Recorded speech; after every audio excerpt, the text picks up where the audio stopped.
आइए जानते हैं क्लास 12वीं के रसायन विज्ञान के अंतर्गत महत्वपूर्ण ऑब्जेक्टिव प्रश्न को। और ये सारे ऑब्जेक्टिव प्रश्न आपके बोर्ड एग्जाम में बार बार पूछे गए हैं, तो इसीलिए आप लोग इन सारे ऑब्जेक्टिव प्रश्नों को अच्छी तरह से देखते चलिए और इसको अच्छी तरह से याद कर लीजिएगा, ताकि आने वाले एग्जाम में आपको ये सारे ऑब्जेक्टिव एक अच्छा अंक दिलाने में आपको मदद करे। तो चलिए शुरुआत करते हैं पहले प्रश्न से। तो देखिए, निम्नलिखित में कौन हाइड्रोजन बंधन नहीं बनाता है? तो भाई हाइड्रोजन बंधन होता क्या है? जब हाइड्रोजन के साथ फ्लोरीन, ऑक्सीजन, नाइट्रोजन में से कोई एक तत्व जुड़ा हुआ रहता है उसको कहते हैं हाइड्रोजन बंधन। यहाँ देखिए, तो हाइड्रोजन के साथ पहला ऑप्शन देखिए, हाइड्रोजन के साथ नाइट्रोजन जुड़ा है, इसका मतलब ये है हाइड्रोजन बंधन। हाइड्रोजन के साथ ऑक्सीजन जुड़ा है, ये भी है। लेकिन यहाँ पर देखिए सी नंबर में हाइड्रोजन के साथ क्लोरीन जुड़ा है, तो हाइड्रोजन बंधन कहते किसको है? जब हाइड्रोजन के साथ फ्लोरीन, ऑक्सीजन, नाइट्रोजन जुड़ा रहे तभी कहेंगे हाइड्रोजन बंधन, अन्यथा नहीं कहेंगे। तो इसका ऑप्शन नंबर क्या हो गया? सी नंबर ऑप्शन सही, क्योंकि यहाँ पे हाइड्रोजन के साथ क्लोरीन जुड़ा हुआ है।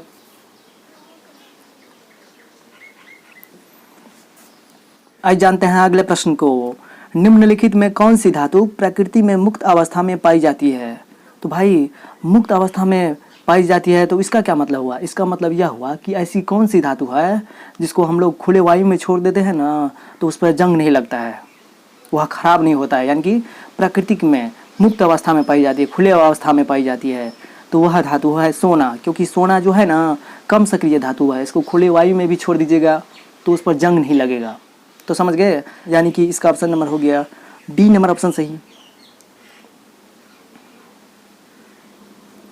आइए जानते हैं अगले प्रश्न को।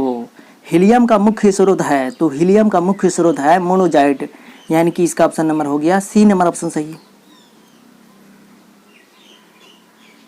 निम्नलिखित में कौन अक्रिस्टलीय पदार्थ है? तो अक्रिस्टलीय पदार्थ है कांच, यानी कि इसका ऑप्शन नंबर हो जाएगा सी नंबर ऑप्शन सही। अक्रिस्टलीय पदार्थ है कांच, तो समझ गए। तो आप लोग इन सारे ऑब्जेक्टिव को अच्छी तरह से याद कर लीजिएगा और एग्जाम में जाने से पहले इन सारे ऑब्जेक्टिव को बार बार देखिएगा, क्योंकि ये सारे ऑब्जेक्टिव बार बार एग्जाम में पूछे गए हैं। अगर आपको हम पे विश्वास नहीं होता है तो आप क्वेश्चन बैंक को उठाकर देखिए, क्वेश्चन बैंक को पलट के देखिए, तो आपको ये सारे क्वेश्चन बार बार देखने को मिलेगा। तो चलिए शुरुआत करते हैं अगले प्रश्न की ओर।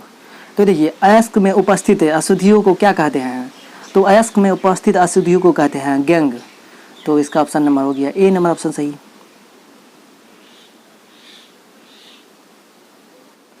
आइए जानते हैं अगले प्रश्न को।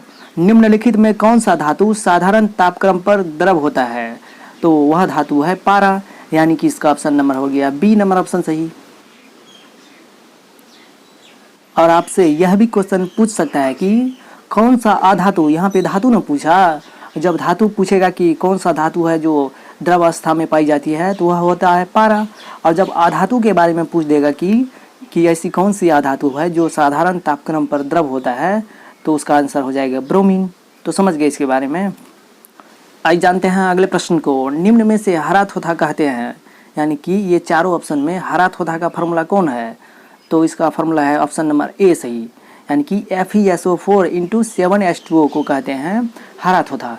तो समझ गए, इसको याद कर लीजिएगा। और उजला थोथा कहते हैं किसको?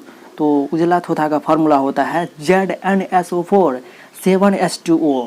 और नीला थोथा या नीला कशिश किसको कहते हैं? जब आपसे पूछेगा कि नीला थोथा का क्या फार्मूला होता है, तो नीला थोथा का फार्मूला होता है CuSO4 5H2O। तो आप लोग इन सारे ऑब्जेक्टिव को भी याद करते चलिए, क्योंकि ये सारे ऑब्जेक्टिव भी बार बार आपके बोर्ड एग्जाम में आया है। आइए जानते हैं अगले प्रश्न को। किस ग्रुप के तत्वों को संक्रमण तत्व कहा जाता है? तो वह ग्रुप है डी ब्लॉक, यानी कि डी ग्रुप के तत्वों को हम लोग संक्रमण तत्व कहते हैं। तो इसका ऑप्शन नंबर हो गया सी नंबर ऑप्शन सही।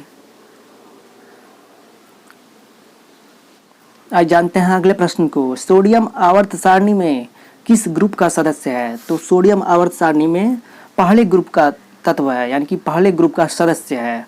तो इसका ऑप्शन नंबर हो गया ए नंबर ऑप्शन सही।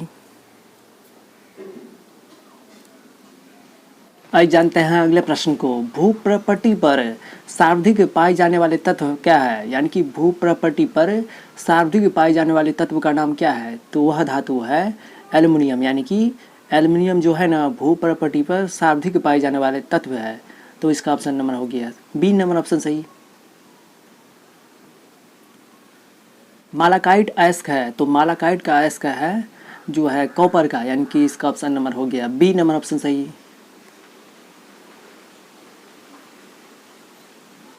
आज जानते हैं अगले प्रश्न को। कॉपर पाइराइट का सूत्र है, तो कॉपर पाइराइट का सूत्र है CuFeS2, यानी कि इसका ऑप्शन नंबर हो गया सी नंबर ऑप्शन सही। आज जानते हैं अगले प्रश्न को। एल्युमिनियम का अयस्क है, तो एल्युमिनियम का अयस्क है बॉक्साइट, यानी कि इसका ऑप्शन नंबर हो गया ए नंबर ऑप्शन सही। आज जानते हैं अगले प्रश्न को। एल्कीन का सामान्य सूत्र है, तो एल्कीन का सामान्य सूत्र है CnH2n, यानी कि इसका ऑप्शन नंबर हो गया ए नंबर ऑप्शन सही। और एल्काइन का क्या होता है, तो एल्काइन का होता है CnH2n-2। और एल्केन किसको कहते हैं, तो एल्केन कहते हैं CnH2n+2 को। तो समझ गए इसके बारे में, यानी कि एल्कीन का तो होता ही है CnH2n। और इसके साथ साथ आप इसको भी याद कर लीजिए कि एल्काइन का फार्मूला क्या होता है, तो एल्काइन का फार्मूला होता है CnH2n-2 और एल्केन का फार्मूला होता है CnH2n+2। आप लोग इन सारे ऑब्जेक्टिव प्रश्नों को भी अच्छी तरह से याद करते चलिए, क्योंकि ये सारे ऑब्जेक्टिव प्रश्न आपके बोर्ड एग्जाम में बार बार पूछे गए हैं। तो एल्कीन का सामान्य सूत्र क्या हो जाएगा, CnH2n, यानी कि इसका ऑप्शन नंबर हो गया ए नंबर ऑप्शन सही। आइए जानते हैं अगले प्रश्न को। एवोगाड्रो संख्या बराबर है, तो एवोगाड्रो संख्या बराबर होता है 6.022 गुना 10⁻23, तो इसका ऑप्शन नंबर हो गया ए नंबर ऑप्शन सही।